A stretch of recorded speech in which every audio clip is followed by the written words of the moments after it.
livro de Salmos 73,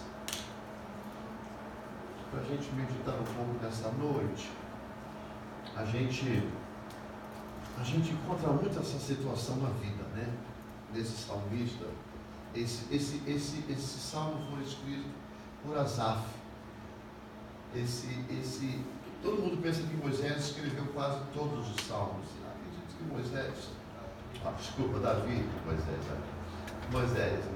Davi tem, pelo menos, acredito que os 50% dos salmos são de Davi. E tem a família de Corá, né? E Asaf. E essa história aqui de Asaf, ela é relatada nesse salmo de número 73. E eu creio que essa situação, ela, muitas das vezes, ela abrange muitos de nós. Quantos aqui conhecem o Salmo 73? Já deve ter lido, né? E lendo alguma coisa, porque salmos são muitos salmos, né? Muitos salmos. Na verdade, o livro de Salmos, ele eram 3 livros, né? E conta-se que eles tiveram que juntar todos para fazer uma sequência, né, de livros, porque são cânticos, são poemas e são livros poéticos, né? Salmos são os livros poéticos. E Asaf, se você procurar no Mr. Google, que é um bom divulgador, Asaf foi um levita, um especial levita depois de Davi. Vamos dizer, em termos de levita, de conhecedor de música. Você sabe que Davi era músico, né? E tocava tão bem que o próprio Deus usou Davi, né, para tocar e para expulsar o espírito mal lá, enfim, essas coisas todas. Mas Asaf, ele não era somente músico, mas como um líder de música no reino de Davi e no reino de Salomão. Ele pegou os 2 reinos, do pai e depois do filho, de tão especial que ele era, muito especial na música. Ele é como se fosse um maestro de uma orquestra, alguém que conduzia os levitas na época, no tocante música, mas não no tocante levita em termos de sacrifício, mas em termos musical, de adoração a Deus. Ele era muito especial nesse ponto.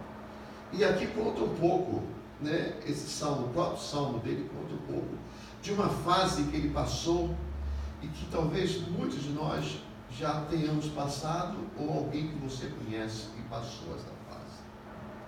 Vamos ler um pouquinho desse salmo. Diz assim, 73:1. Verdadeiramente bom é Deus para com Israel, para com os limpos de coração. Quanto a mim, os meus pés quase resvalaram, pouco faltou para que os meus passos escorregassem. Pois, depois que você puder, muda para o fundo para preto, para mim fica mais nítido para mim ver. Pois eu tinha inveja dos soberbos, ao ver a prosperidade dos ímpios. Ficou bem melhor. Para mim lá fica melhor. Não sei para vocês aqui atrás, fica melhor, né? Porque eles não sofrem dores.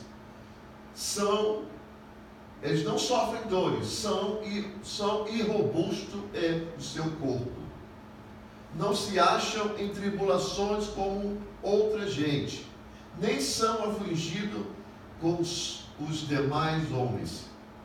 Porque a soberba lhes cinge o pescoço com um colar, a violência os cobre como um vestido. Os olhos deles são inchados de gorduras, transbordam as fantasias do seu coração. Motejam e falam maliciosamente, falam arrogantemente da opressão. Põe a sua boca contra os céus e a sua língua percorre a terra. Pelo que o povo volta para eles e ele não acha neles falta alguma. E dizem, como o sabe Deus, e há conhecimento do Altíssimo. Eis que estes são ímpios, sempre em segurança aumentam as suas riquezas. Na verdade, em vão tenho purificado meu coração e levado as minhas mãos e lavado as minhas mãos na inocência, pois todo dia tenho sido afligido e castigado cada manhã. Se eu tivesse dito, também falarei assim, eis que me teria havido traiçoeiramente para com a geração de Deus, teus filhos. Quando me esforçava para compreender isto, achei que era tarefa difícil para mim. Até que entrei, eu vou parar aí, tá? Até que entrei no santuário de Deus. Então, percebi o fim deles. Pois bem, quando a gente olha para essa bota lá para mim no início, meu amor.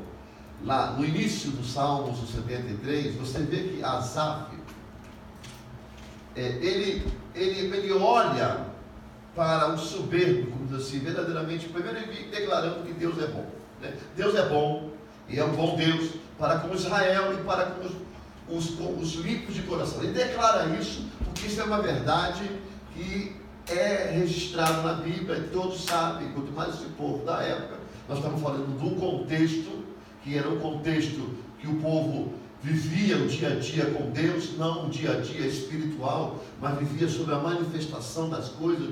Asaf viveu toda a trajetória de Davi, o que Deus tinha feito por Davi. Nós falamos de Davi no domingo, mas uma outra, esquece aquela pregação de domingo, mas agora vê o Davi no bom coração, tá? Vê o Davi no coração de Deus, assim como a gente precisa guardar essa imagem de Davi, mas aprender com os erros. Nós cantamos hoje, né? Não retire de nós o teu espírito. Esse hino é basicamente num salmo que diz, né, quando ele diz, olha, quando ocultei os meus pecados, os meus ossos ressecaram, enrijeceram, e sabe, aquela angústia dele quando o pecado, ele não queria afrontar o pecado. Mas vamos passar depois que Deus tudo perdoou, enfim, caminhou. Asaf conhecia a grandeza de Deus na vida do seu povo, a bondade de Deus. E no 2 ele fala assim, olha, no 2 ele fala assim, quanto a mim, os meus... Aí ele começa, percebe bem isso, percebe bem as desculpas dele. Eu não entendo o que levou a ele, eu não entendo o que levou a ele. Realmente não dá para mim entender, porque nós não podemos viver o contexto dele, mas presumimos que, conjecturamos que ele vivia uma vida boa.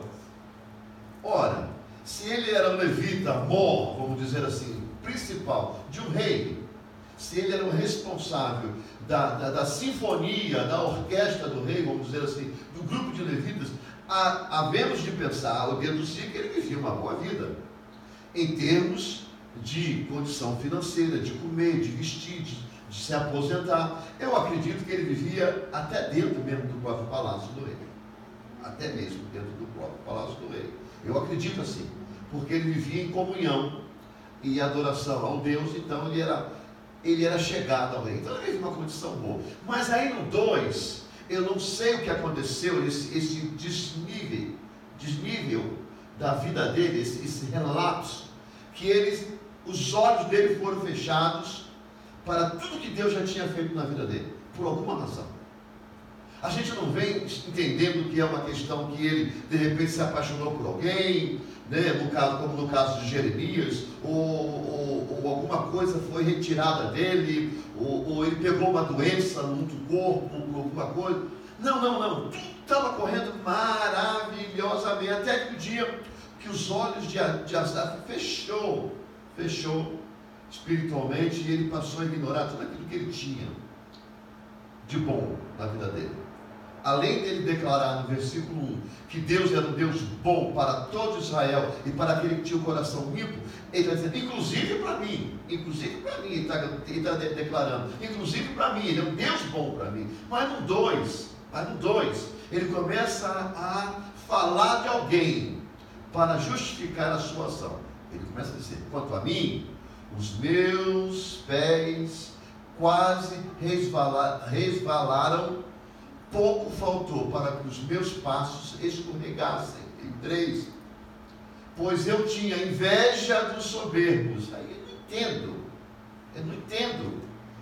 Ao ver a prosperidade dos ímpios. É isso que eu não entendo. Você está me entendendo, amigo, aonde eu estou localizado? Porque se você olhar para um copeiro bom,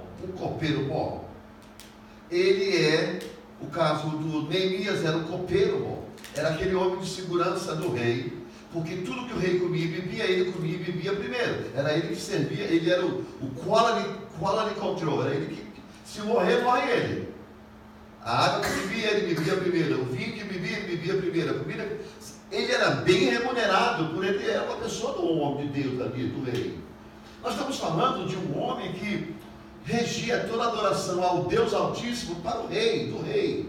Era ele que era especial. Então, esse homem, eu acredito que prosperamente, ele tinha uma situação financeira boa. Mas eu não sei o que ele queria mais. Eu não sei se ele tinha um plano a mais. Eu não sei se ele queria alguma coisa a mais daquilo que ele já tinha. Eu não sei. Dá a entender que sim, porque eu tinha inveja dos soberbos. Se você analisar o que é soberbo, você vai encontrar pessoas arrogantes, pessoas que têm o nariz lá no teto, pessoas que dizem eu sou, você não é, eu tenho, você não tem. Não dá para entender uma pessoa que tem uma situação dessa, a não ser no mundo espiritual, por alguma razão. Mas no mundo natural, não dá para entender uma pessoa que tem tudo e dizer assim, eu tenho inveja daquele que tem também como eu. Não dá para entender. Mas a gente começa a entender por outro lado, ao ver a prosperidade do ímpio, porque ele não sofre dores, são robustos e é o seu corpo. Espera aí, volta lá, deixa eu dar um sentido ali. Porque eles não sofrem dores, e robusto é o seu corpo. Aí a gente começa a entender algumas coisinhas. Eu não sei se ele está falando de alguém da família dele ou dele próprio em termos de sentir algumas dores. Pode até ser. Ou apenas ele está comentando que esses não ficam doentes como os outros. Né? Talvez também possa estar doente, possa estar passando. Exato. E ver pessoas que são ímpias e não passam. Exato. Aí. Acho que é um ser humano em si. É isso aí. De vez em quando, pelo menos comigo. Exatamente aí. Viu como é que é bom a gente trazer alguma coisa que a gente possa. Porque isso acontece com a gente, gente. Isso é uma reação muito natural com qualquer um de nós. É por isso que quando eu parei para esse salmo, você traz ele para dentro da gente. A gente traz ele. Ele se via até o final e no final ele se perde perdão. Ele volta, mas ele volta. É o que a gente tem que fazer. Volta. Exato, ele reconhece a grandeza de Deus na vida dele. Ele reconhece que o favor de Deus é maior do que todas as coisas que ele até então invejava ou olhava, né? Aí ele fala assim, não se ache em tribulações como outra gente, não são afligidos como os demais homens. Ele começa a falar, ele começa a trazer à tona as características do povo que está fora da casa de Deus. Sabe? Vai para vocês para mim. Pelo que a soberba lhe cinge o pescoço como um colar, e a violência os cobre como um vestido. Os olhos deles são inchados de gordura e transbordam as fantasias do seu coração. Você está vendo as características que eles estão trazendo das pessoas? Era isso que ele estava invejando. Eram pessoas que, todos esses adjetivos, ele atribula, ou ele coloca na vida daqueles que ele estava invejando. Ele disse lá no seguinte, nos versículos primeiros. Então, tipo assim, talvez ele, ser levita, né? Está dentro sempre está dentro do tempo, via pessoas que estavam sempre buscando a Deus, passando por muitas dificuldades. E os que não. Pessoas que não. Exatamente. Agora a gente entende o porquê da aflição dele. A gente entende a aflição dele. A gente vai entender no final. Mas gera-se dentro de Asaf, ao meu entender, uma revolta nisso tudo. Porque se a gente trazer isso para o contexto da nossa vivência, não vou dizer de hoje, agora, na nossa caminhada, a gente às vezes não entende por que a gente serve um Deus e os que lá fora não servem um Deus, entre aspas. do jeito que nós servimos, dentro da nossa concepção de servir a Deus, de adorar a Deus, de vir à igreja, de ler Bíblia, de orar, de se consagrar, não ter aquilo que talvez uma pessoa lá fora tenha. Mas que Deus é esse? É porque o Deus que a gente serve não é um Deus materialista, mas é um Deus espiritual. O que Deus nós temos, o que Deus que nós temos, é um Deus que não vê o que a gente vê aqui, Ele vê o que a gente vai ver depois daqui. O Deus que a gente serve é um Deus que provê para a gente viver aqui, e isso também se abrange até aqueles que estão dentro da casa de Deus e que são prósperos, porque dentro da casa de Deus tem muita gente que é próspera, não é verdade? Mas nós estamos falando daqueles que não são, e aí levou a ele a esse tipo de comparação. Aí no 8, ele continua falando, montejam e falam maliciosamente, falam arrogantemente da opressão, põe a sua boca contra os céus e a sua língua percorre a terra. A grandeza da língua das pessoas. Se revoltam contra os céus, falam mal contra os céus. Quantas vezes você encontra uma pessoa na rua? Eu mesmo uma vez eu falei, não, mas a minha casa é de Deus. E se eu tenho esse trabalho, é Deus que me deu. Deus não, é eu. Se eu não trabalhando nesse trabalho. As pessoas não conseguem enxergar as coisas e acham que nós temos aquilo que nós corremos atrás. Por certo é, mas primeiro existe uma vontade de Deus. Porque se não for Deus, você não vai correr atrás e não vai achar. E se não for Deus, você nem vai correr atrás, porque vai faltar perna para correr atrás. Vai faltar hálito, vai faltar ar, vai faltar vida em você. É só Deus piscar um pouquinho, nós não temos condições de reagir. Tudo é dele, tudo é para ele, tudo é por ele. Então a gente precisa entender isso. É isso que ele está dizendo. E esses aí talvez são aqueles que ficavam pelas ruas dizendo assim, que Deus nada, isso aí é bobagem. Você tem que dar duro, investir aqui, investir ali, investir ali, você vai ficar cada vez mais rico. Como se a riqueza levasse para o céu, como se a riqueza você pudesse levar junto contigo para o céu. É isso que muitas das vezes a gente se depara com algumas pessoas aí, né? Então vamos lá, o 10 é assim, pelo que o povo volta para eles e não acham nele falta alguma. Isso tudo ele está falando das pessoas que ele invejava. Os olhos foram fechados espiritualmente dele. Aí vamos seguir um pouco o 11. E dizem, como sabe Deus? Como sabe Deus? E há conhecimento do Altíssimo? Ele está dizendo, será que Deus está vendo essas coisas? É como às vezes você fala assim, poxa, morreu tanta gente lá embaixo. Caiu um viaduto, morreu tanta gente, caiu não sei o quê. A guerra. Será que Deus não está vendo isso? É justamente essas perguntas que Asaf está fazendo. Eu estava falando com o Cílio hoje de manhã, eu digo, olha como é que a imprensa brasileira é ingrata. Olha como é que as rádios, inclusive as evangélicas, estão com compromisso com esse sistema, porque se não tiver, não funciona. Eu falei, aqui seja, o Flamengo, o time do Flamengo agora ganhou um monte de dinheiro aí, foi campeão não sei de quê, foi campeão não sei de quê, vai disputar agora o Mundial. Há pouco tempo atrás, questão de 1 ano, 2 anos atrás, morreu 9 ou 10 crianças lá esse ano, né? Lá no CT dele, lá no campo de treinamento, morreram. Ninguém fala mais nada. Esse time está ganhando dinheiro. Eu falei para você, eu tenho quase a certeza que deve ter muita gente ainda chorando para pegar dinheiro dele, que não pegou, porque a justiça não deixa. Fica enrolando. Você está entendendo? E todo mundo faz reportagem de fulano, de ciclano, ninguém vai lá para mostrar. Esse é o tipo de reportagem, e entre outras que tem por aí, que você já está lembrando, e eu também lembro, entre outros que deveriam estar mostrando para o povo saber. Você está me entendendo? Talvez naquele grupo tinha mãe, era evangélica, criança, menino que era evangélico. E aí a gente pergunta, por que Deus deixa acontecer isso? Por que Deus não deu um livramento daquele container, abriu as portas e eles correram, não morriam? É isso que Asaf compara. E isso cega os olhos de muitos de nós. Porque nós somos muito ser humano, irmão. Nós somos muito nós mesmos. A Bíblia já diz que o homem dará tudo pela sua vida. O homem dá qualquer dinheiro pela sua vida. Basta estar na beira da morte, qualquer coisa ele daria para a sua vida para ficar vivo. Daria, e dá. Aí chega uma hora que Asaf já para de falar das pessoas que ele inveja.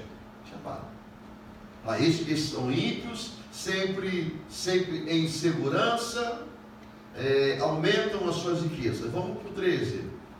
Na verdade,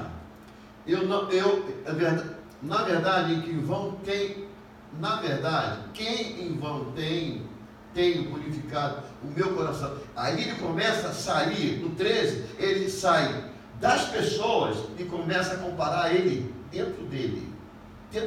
Na verdade, em que vão tenho purificado o meu coração e lavado as minhas mãos na inocência. Aí ele começa a dizer dele. Pois todos os dias tenho sido afligido e castigado cada manhã. Se eu tivesse dito, também falarei assim: eis que me teria havido traiçoeiramente para com a geração dos teus filhos. Quando me esforçava para compreender isso, achei que era tarefa muito difícil.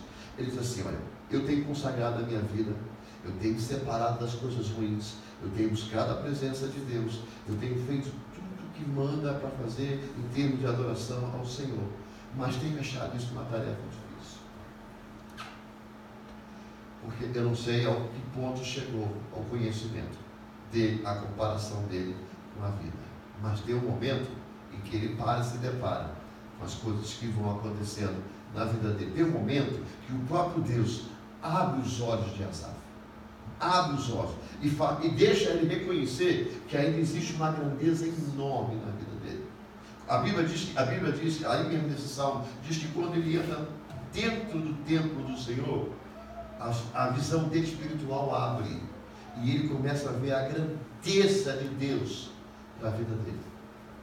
Sabe, irmãos, isso a gente atribui a algumas coisas na nossa vida. Como é que a gente pode aplicar isso? Eu tentei chegar há pouco tempo, para a gente não demorar muito, né? Chegar um tempo de explicar mais ou menos até onde Asaf foi, como ele justificou como ele tentou usar pessoas para justificar o que ele estava sentindo. Depois, como ele não tinha mais que justificar, ele começou a dizer: é por isso que eu estou assim desse jeito, é por isso que eu acho que é tão difícil essa tarefa. Tem pessoas no nosso meio, irmãos, não é na igreja aqui, irmão, em Cristo Jesus, que falam assim: poxa, eu faço tanta coisa, mas às vezes eu chego à conclusão que não vale a pena. Não vale a pena esse negócio de ir para a igreja. As coisas não melhoram na minha vida. Toda vez que eu vou para a igreja, as coisas só pioram na minha vida. É um cai doente, eu perco o emprego, é uma luta dentro de casa, meus filhos desandam. Vocês já ouviram alguma coisa mais ou menos assim de alguém? Eu já ouvi, né? Não estamos aqui para falar da pessoa, estamos falando de situação. Já ouvi. Eu posso dizer para você que, e é verdade, acontece mesmo. Não é imaginação delas. Não é imaginação delas, é verdade. A gente vê. Eu já vi casal de pessoas de dentro da igreja, que o marido saiu da igreja, ela também saiu. Um dia ela voltou para a igreja, ficou junto conosco, até mesmo nesse templo aqui, quando a gente era pastor aqui. Estava fiel à igreja. Chegou um ponto que eu tive que ir na casa deles, porque ele estava gargalhando, ela ia matar ela sufocada. Estava apertando o pescoço dela para poder, com raiva, para matar ela. Aí ela falou assim: vale a pena eu ficar na igreja? Vale a pena eu ficar lá, de voltar agora? Meu marido quase me mata, eu tive que chamar a polícia. Eu digo: vale, querido. Vale a pena. Mas ninguém pode dizer que aquilo ali é uma imaginação. Eu vi as coisas, e entre outras coisas, eu não vou entrar porque é problema de casal, sabe como é que é? Eu digo: vale. Não pensa que Deus está nessas coisas. Não. Talvez seja aí um temperamento dos dois lados que levaram a um extremo. Só que você não faria para com ele, mas ele está longe do Senhor para fazer contigo. É uma questão muito rápida. Porque não tem equilíbrio, não tem temperança, não tem longanimidade, sabe o que é? Então essas coisas acontecem. E eu expliquei para ela, a Bíblia nos ensina que depois da casa limpa, se tiver a porta aberta, quando entra 7 vezes mais. Isso aqui não é ficção, isso aqui não é jargão de Assembleia de Deus, não é jargão de igreja. A Bíblia diz que a casa, depois de limpa, adornada, se ela não for bem cuidada, né, o diabo volta, o mesmo demônio na época, volta e ainda traz com ele 7 mais. Vai entrar junto, e aí você imagine do jeito que está a casa. É por isso que eu sempre disse, quem se envolve com Jesus não tem mais retorno, não tem como voltar mais, porque não tem caminho de volta, sabe? Porque ou é Jesus ou é Jesus. É melhor ceder, porque é a única salvação que nós temos. Porque os que não têm Jesus, a Bíblia já diz que eles já estão condenados. Os que não querem receber Jesus, não é ter Jesus, é aqueles que não querem, recusaram. Aqueles que ainda não recusaram, ainda tem esperança. Aliás, ainda tem esperança até para aqueles que recusaram, desde que eles abram a boca e confessam, e Jesus vai lá mesmo. Jesus tem um coração enorme, pega mesmo, puxa, traz para o rebanho, cuida e bota para frente, vamos para o céu. Mas eu quero dizer uma coisa para você, tem pessoas que realmente sofrem. É por isso que a gente vê, uns sofrem mais, outros sofrem menos. Por quê? Não, porque eu não sei, talvez sejam situações dentro de casa, dentro da situação da vida, do caminhar. Outros sofrem menos. Por quê? Porque talvez tenha uma vida mais regrada, mais controlada, eu não sei. Agora, dizer que é o diabo, não. O diabo está tão querendo destruir aquele que não tem problema, com aquele que tem problema. Não existe ódio diferente no coração de Satanás, existe ódio. Assim como há amor, assim como tem o amor de Deus por todos nós, é por isso que a Bíblia diz assim, porque Deus amou o mundo de tal maneira, para que todo aquele que nele crê tenha vida eterna, né? Ele está dizendo o seguinte, eu amei todo mundo por igual, não tem diferença. Não tem diferença. O diabo é aquele que odeia todo mundo por igual, não tem diferença. Não quer dizer que porque você está na igreja, você tem mais problema, porque o diabo usa mais em você. Não. É porque talvez você tenha problemas naturalmente, problemas natural dentro de casa, em atrito, e o diabo usa essas atitudes para poder atingir a sua família. Porque a intenção dele é destruir todos nós, igualmente. Independente se você ora mais, se você ora menos, se você jejua mais, se você jejua menos. Porque desde o momento que você colocou Jesus no coração, você se tornou, você está na lista negra do inferno. Você é o procurado pelo inferno para ser destruído. Então a gente precisa entender que existem pessoas com mais problemas. Mas por quê? Talvez irregulado, talvez, sabe, algumas coisas, porque o diabo não tem poder na nossa vida, a não ser que nós demos para ele o poder. Você entendeu? Eu vim do Espiritismo e eu sei disso. O diabo ele não tem poder de incorporar em você, se você não abrir a mente e dizer para ele, entra, senão ele não incorpora em você. Eu vim de lá, eu sei disso. A mesma coisa é o Espírito Santo de Deus. Ele não entra em você enquanto você não confessar Jesus como seu Senhor e Salvador da sua vida. Você está entendendo? Então, mais a gente sabe que existem pessoas com problemas e pessoas sem problema. E os olhos das pessoas às vezes fecham para aquilo que é de Deus. Por quê? Porque elas não conseguem controlar as coisas de uma forma assim. Eu estou passando por isso, mas eu sei que meu Deus existe. Quando você olha para a história de Jó, você vai encontrar justamente um Asaf na vida de Jó, em algumas partes.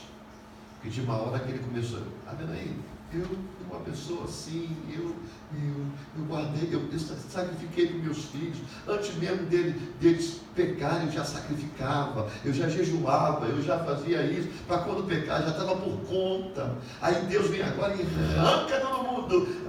Deus, agora o diabo vem e tira tudo, e acaba com tudo. Onde estava Deus quando aconteceu isso? Não é? Ele não fala assim?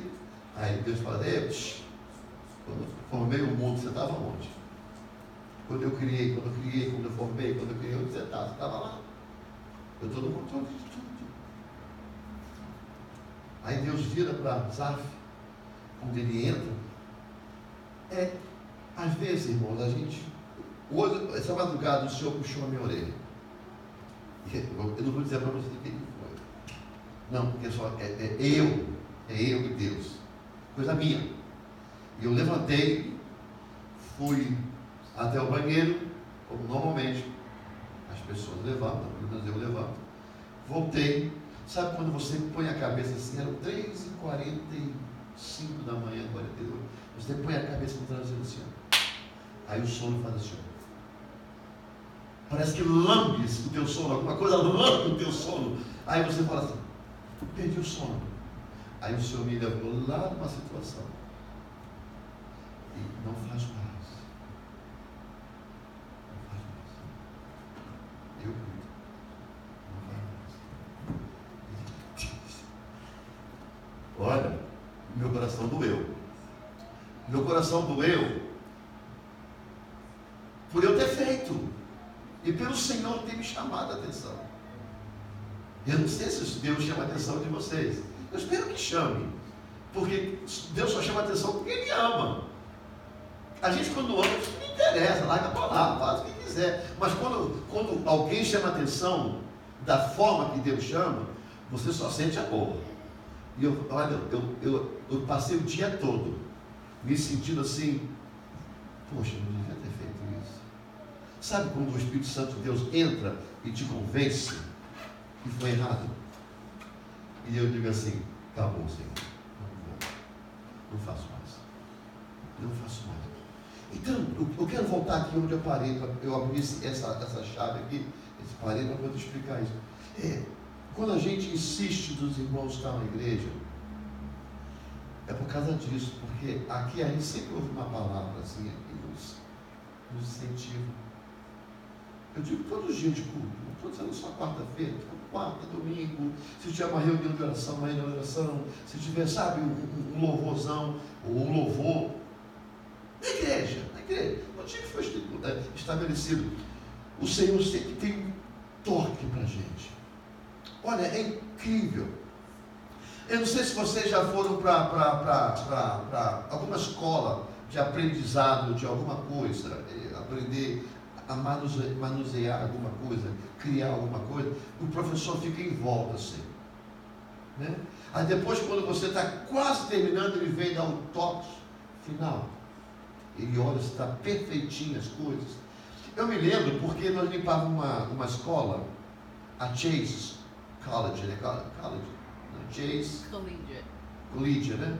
Aqui em Orabela, aqui lá, em cima do monte ali. E lá tinha uma sala de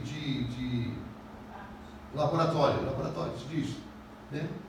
Então tem um monte de produtos químicos. E eu vi algumas vezes algumas coisas do professor analisando as misturas de cada um. Porque eles podem botar fogo, né? Pode se queimar, pode intoxicar alguém misturando uma coisa errada. E aí eu perguntei a eles, isso aqui são dos meninos? E eu me carequinha assim, né? Onde tinha cobra, né? Aqui, quanta cobra. Aí ele falou assim, eu tenho que analisar um por um, porque amanhã eles vão voltar e eu preciso saber se está tudo exatamente do jeito. Senão eu tenho que deixar para eles uma dica, para eles alterar a fórmula amanhã de manhã. É por isso que eu tenho que analisar um por um. Podia analisar tudo uma vez só, né? Porque eu passei tudo para eles, mas eu não sei se eles misturaram a dose certa. Eu tenho que avaliar, talvez com um termômetro ou alguma coisa que ele foi lá, para ver, sabe? E eu falei assim, aí eu estava me lembrando, digo, Deus é do mesmo jeito. Quando a gente entra na casa do Senhor, Ele sabe que você tem a fórmula, Ele sabe que você tem as medidas, mas Ele quer saber se você está misturando certinho as coisas. E aí, quando você não está misturando, Ele vem te dar uma dosagem certa, para poder você misturar aquilo na sua vida e aplicar para que as coisas possam mudar. Senão a gente corre o risco da gente cair nessa visão de Asaf. Aí eu quero só abrir para mim, o Salmo de número 37 para mim. O que acontece quando a gente olha para os soberbos, os ímpios da vida e inveja? Aí mesmo fala, mas eu quero olhar mais no Salmo 37, porque o Salmo 37 ele é mais específico com os ímpios. Com os ímpios. E que a gente não deve invejar eles. Por mais que eles sejam prósperos. Por mais que eles sejam prósperos. Tá? É por isso que a Bíblia diz que nós não devemos ajuntar tesouro na terra. Mas o nosso tesouro tem que ser ajuntado junto no céu. Porque aonde tiver o seu tesouro, aí está o seu coração. A gente tem que ter cuidado. Porque a gente sabe muito bem que lá fora tem pessoas que têm uma situação financeira que nós queríamos ter. Nós queremos desfrutar. Mas Deus não nos dá. Não é pelo fato de Deus ser um mau Deus. Ele nos dá. Porque se Ele nos der, a gente vai deixar de servir a Ele da forma que nós servimos agora. Eu quero dizer para você que você chegou aonde você chegou, se você tem o que você tem, porque é permissão de Deus, vontade de Deus, que você não vai passar dos seus limites, porque Deus conhece muito bem a você e a mim, para que a gente não desande, para que a gente não entre naquela linguagem que diz que é mais fácil um camelo passar pelo buraco da agulha do que um rico entrar no reino do céu, de que vai ganhar o mundo inteiro e perder a sua alma. É isso que Deus está cuidando da gente. Aí quando Asaf entra no reino, no santuário de Deus, ele consegue entender a grandeza de Deus. E ele consegue entender que os ímpios, eles não vão prevalecer. Que aquilo, tudo que eles têm vão desandar, vai morrer. Aí o Salmo número 37 diz assim: não te enfades por causa dos malfeitores, nem tenha inveja dos que praticam a iniquidade, pois em breve murcharão como a erva, cegarão como a erva verde. Parece que Deus está falando aos ouvidos de Asaf, né? Um Salmo é 37, o outro é 73, eu não sei se essa ordem cronológica do homem é isso, mas de Deus talvez não fosse diferente. Parece que ele está falando para Asaf e para nós: confia no Senhor, faz o bem, assim habitará na terra e te alimentará em segurança.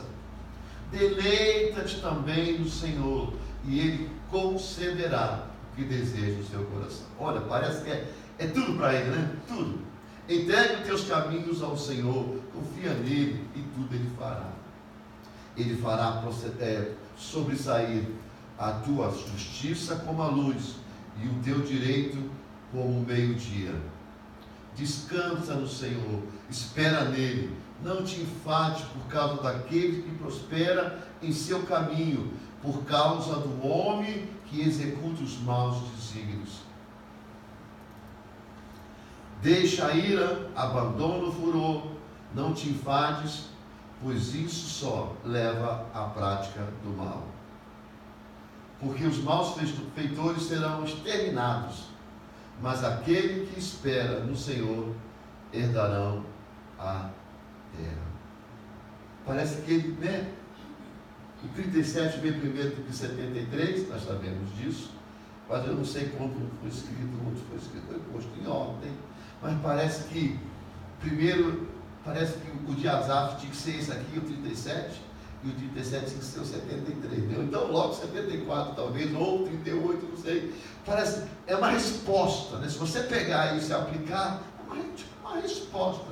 É um estudo que a gente pode aplicar um para o outro, porque a gente não pode olhar para o mundo e achar que o mundo ele é mais perfeito do que o reino de Deus.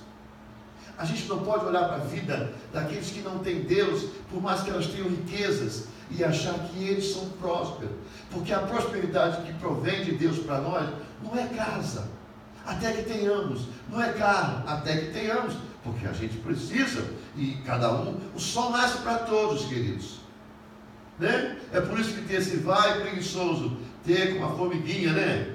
Trabalha, aquela musiquinha de criança, né? Vai trabalhando, né? Por quê? Porque a Bíblia diz mesmo que o que é preguiçoso não come. A Bíblia fala isso. Se tu não trabalha, não come. Não é porque você precisa de comida, é porque você não trabalha porque não quer. Então não come. A Bíblia diz: não trabalha, não come. Provérbio é muito claro nesse sentido. Agora, se você está carente por não ter trabalho, aí você precisa comer abaixo de alguém. Alguém precisa te ajudar.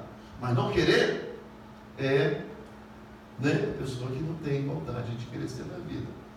Mas a gente tem que olhar para o reino de Deus. Irmãos, está chegando a hora. Está chegando a hora que a riqueza, ela não vai ter mais valor para a gente. Apesar de ter valor, ela tem valor hoje em dia. Nós não podemos tirar aquilo que Deus nos deu, e, aliás, olhar para aquilo que Deus nos deu e avaliar como sem muito valor. Ai, se me dera que agora eu tivesse dirigindo uma Mercedes-Benz em vez de dirigir o carro que eu tenho. Ai, quem me dera que eu tivesse agora uma casa com Central Air, com ar-condicionado e tudo ligado, ao mesmo tempo uma cama gostosa, uma senhora lá em casa cozinhando, e eu chegava, ela colocasse a comida, preparasse meu banho de sais na banheira, e sabe, e me desse um roupão, colocasse uns patufa, né? Nos pés, eu deitava, amanhã não tivesse que trabalhar, pegasse meu carro, ia viajar. Ai, isso tudo vai murchar como a erva. Mas a Bíblia diz que um dia nós entraremos no céu. E lá no céu, as ruas do céu é de ouro e prata. E é tão insignificante que você vai pisar nela. Você não vai massacrar o ouro e a prata, mas vai andar como se fosse uma rua comum. Você está entendendo? Nós estamos apenas passando por esse corpo. Esse corpo é apenas uma casa onde a nossa alma, o nosso espírito está passando. Mas daqui a pouco ele vai deixar de existir. Um dia vai deixar de existir. E aí a verdadeira vida, ela vai existir para a gente, para a eternidade. Então, não tire aquilo que Deus te deu, ou não desclassifique, ou não tire o valor daquilo que Deus te deu. Tudo que você tem na sua mão hoje, eu quero te garantir que foi Deus que te deu. Mesmo que você more em aluguel, mesmo que você tenha um carro velho, mesmo que o seu trabalho seja um trabalho não tão apresentável em relação aos outros, mas foi tudo Deus que te deu. E tem uma coisa, se Ele te deu, dá glória a Deus, porque Ele é capaz, muito capaz e fiel, àqueles que o amam, de mudar desse trabalho e trazer você para um outro nível e mudar segundo a vontade dEle. Mas é só para você viver hoje. Eu digo hoje enquanto você estiver aqui nessa terra. Mas o que tem esperado para você e para mim são algo tão inefáveis, são coisas tão misteriosas, coisas que nunca foi vista a olho de um homem.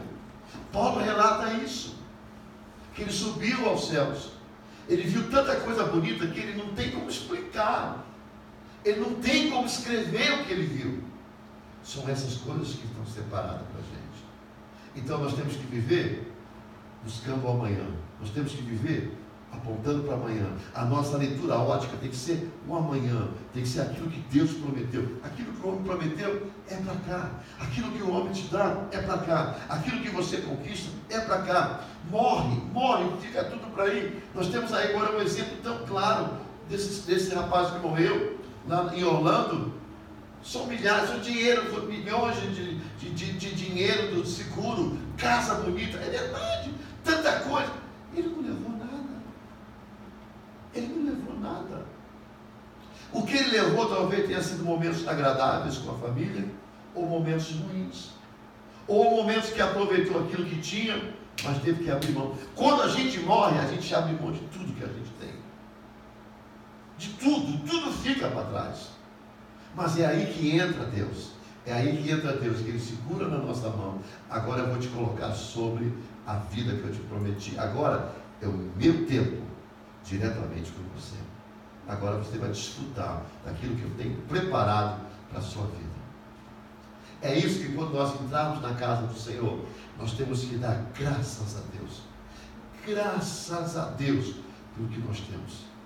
Olha para os seus filhos, perfeição de filhos, saudáveis. Quantas famílias que não têm? Quantas famílias que não têm filhos? Você olha para a sua mulher, olha para o seu marido, eu tenho marido, eu tenho uma mulher. Quantos não têm? Já casaram inúmeras vezes, não tem. Você entra na sua casa, do jeito que é a sua casa, não me interessa, mas é a sua casa. É ali que você dorme, descansa. Ali é o teu reino. Gerado por quem? Por Deus para a sua vida. Então, faça que nem Asaf.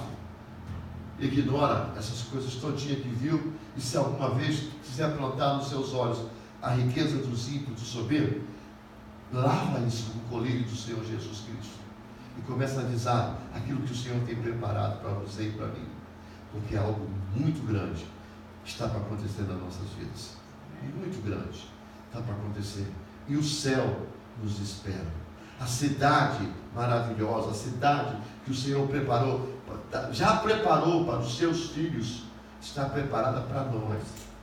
Nós iremos reinar com o Senhor Jesus Cristo. Iremos viver num lugar onde não vai ter choro, aonde não vai ter pranto, aonde não vai ter doença, aonde não vai ter fome, aonde não vai ter peste, aonde nossos filhos serão saudáveis mais do que eles são, aonde nossos irmãos serão saudáveis do jeito que eles são, aonde a igreja estará reunida, sem falsidade, sem mentira, sem fofoca, sem intriga, uma verdadeira igreja, todos reunidos, louvando e adorando somente Deus. Aliás, que no céu a gente adora. Louvar a gente louva na terra, porque a gente louva pelas provisões que o Senhor nos dá. No céu nós já temos provisão. Então a Bíblia diz que os anjos o adoram. E a adoração é dada a Deus, totalmente a Deus. Existe algo preparado muito bom para a sua vida, da parte de Deus. Não deixe os seus olhos, eu não vou deixar os meus, se fecharem. E quando chegar a hora do questionamento, diz assim: será que Deus não está vendo? Tá. Deus ama aquele que o ama. Deus trabalha para aquele que o ama. Deus está no controle. Mesmo que você não veja, Deus está no controle. Eu estava ouvindo hoje de manhã no rádio, quando trabalhava, um depoimento, um testemunho de um pastor que saiu de casa para visitar uma irmã que estava com câncer terminal. Ele era uma irmã que louvava na igreja, cantava muitos hinos na igreja, era líder na época de um grupo de adoradores, enfim. Mas contraiu câncer, não pôde mais sair, andar, e ele foi levar a ceia para ela, e ela estava na fase terminal, e ele falou assim: poxa, eu estou levando a ceia para ela, mas meu coração não está preparado pelo que eu vou ver.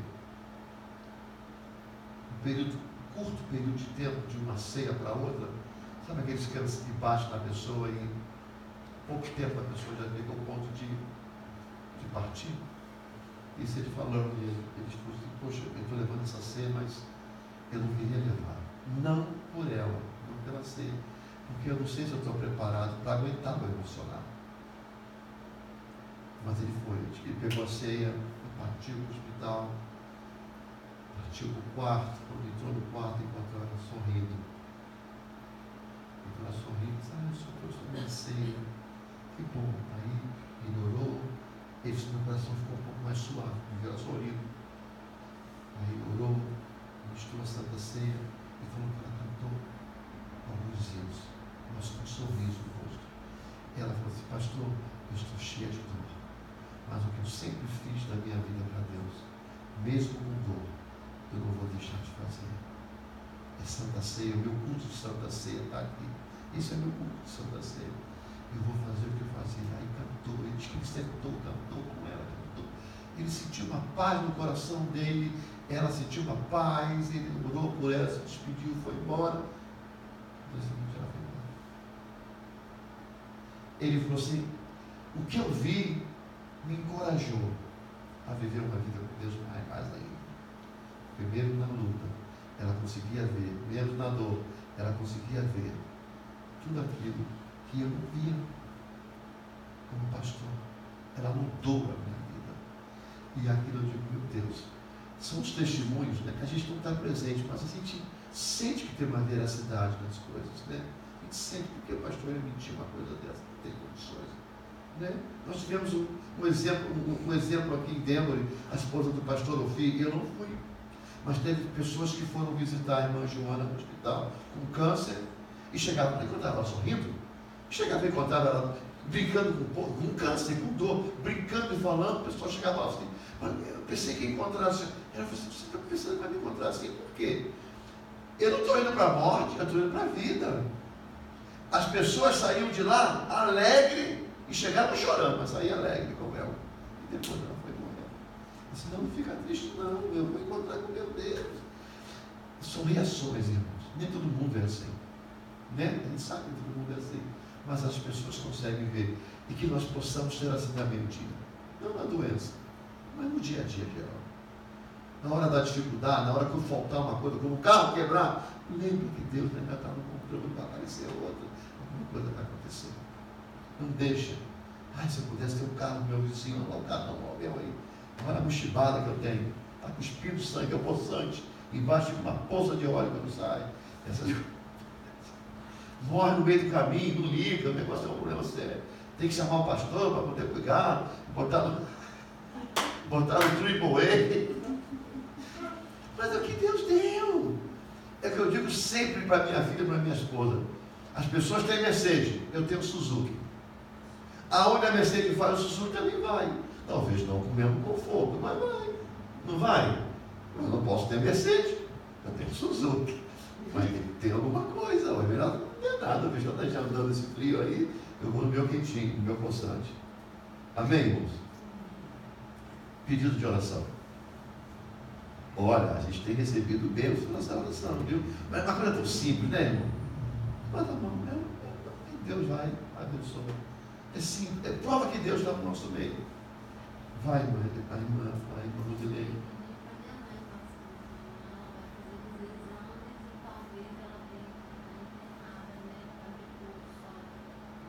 Com calma, né? Vamos orar pela mãe da nossa irmã Rosilene. Lembra, tá, irmão? As suas orações em casa, no dia a dia. Vamos orando. Até na próxima quarta-feira, onde nós teremos boas notícias. Ou quem sabe na página do WhatsApp, olha, deu tudo certo. Que bom. Também é nosso grupo, né? Nós somos famílias. Tem mais alguma coisa? Você está falando de ter um filho? Não, ainda não. É só sua mãe. Irmã sério. A Érica está bem, né? Eu recebi a notícia e mandou a notícia lá no grupo. Foi tudo bem, né? Só uma folga, né? 3 dias em casa. O médico já dá, né? É porque eles dão 2 dias. Eles perguntam quantos dias ela quer, ela já fala assim, 1 semana. Nossa senhora. Não, ainda bem não. Não abusa do médico, não. Quantos dias você quer, Érica? Não, é só. A pessoa acaba perdendo matéria. Não abusa do médico também, Mas não. hoje eu estava. Vai ter prejuízo depois, né? Graças a Deus ela está bem. Quando é que o Kennedy vai passar por cirurgia? Ele falou que ia passar por cirurgia, né? É 3 de junho. Acha que... Vai esperar entrar em Leão. Ele já aproveita que está mesmo em casa e não perde dia de trabalho.